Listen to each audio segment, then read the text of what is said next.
मैं 100% गारंटेड कहता हूँ कि मेरे इस बात को सुनने के बाद तुम मेरी बात से एग्री करोगे, मेरी बात से सहमत रहोगे एंड तुमने भी कभी ना कभी अपने इस माइंड में इस थाउट को सोचा ही होगा। मैं 100% गारंटेड कहता हूँ कि मेरी बात से तुम एग्री भी करोगे एंड तुमने भी कभी ना कभी इस बात को सोचा ही होगा। देखो, लोग कहते हैं कि अगर कंसिस्टेंसी सीखना है तो सौरभ जोशी से सीखो, जिसने बिना एक भी दिन स्किप किए लगातार 7 सालों तक वीडियोस डाली है। और मैं भी इस बात पर एग्री करता हूँ कि अगर कंसिस्टेंसी सीखनी है तो सौरभ जोशी से सीखो, ऑब्वियसली सीखो। लेकिन क्या तुम्हें पता है कि आखिर सौरभ जोशी इतने सालों तक आखिर कंसिस्टेंट कैसे रह पाया है? देखो, सौरभ जोशी एक पॉडकास्ट में कहता है कि मैंने लॉकडाउन के टाइम पे 10 दिनों तक के चैलेंज लिया था कि मैं 10 दिनों तक लगातार वीडियोस डालूंगा, और वो इस चैलेंज को पूरा भी करता है। वो 10 दिनों तक लगातार वीडियोस डालता भी है और कहता है कि मैंने ऐसे करते करते 10 दिन, 20 दिन, 40 दिन, 50 दिन करके वीडियोस डाला, और कहता है कि मेरे 50वां वीडियोस के बाद मेरी वीडियो बूस्ट होने लगी, वायरल होने लगी।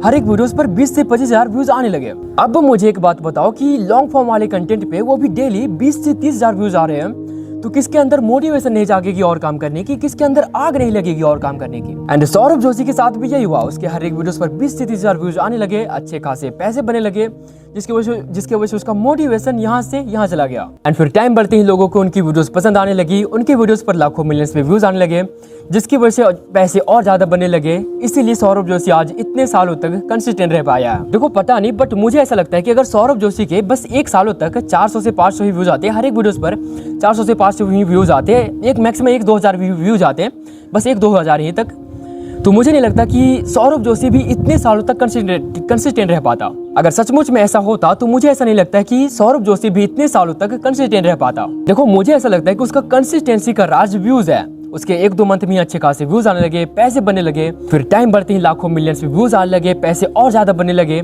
जिसकी वजह से वो इतने सालों तक कंसिस्टेंट रह पाया है। मैं गारंटेड कहता हूँ कि अगर तुम्हारे साथ भी कुछ ऐसा होता, तुम्हारे भी वीडियोस पर, लॉन्ग फॉर्म वाले कंटेंट पर डेली हर एक वीडियोस पर 20 से 30 हजार व्यूज आते, अच्छे खासे व्यूज आते, एंड फिर टाइम बढ़ते ही लाखों मिलियंस में व्यूज आते। उतना तो नहीं, बस थोड़ा सा भी व्यूज आते ना, थोड़ा सा भी, उसका आधा भी।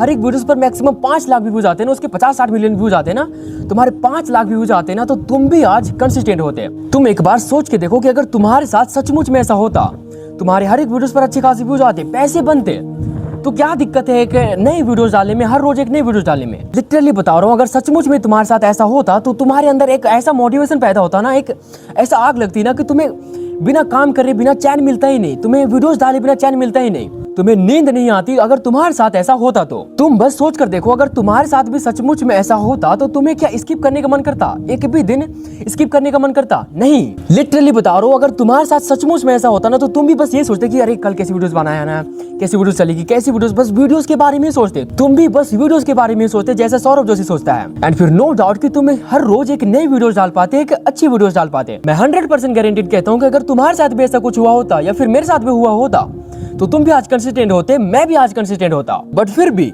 ये मत भूलना कि सौरभ जोशी एक जीनियस है।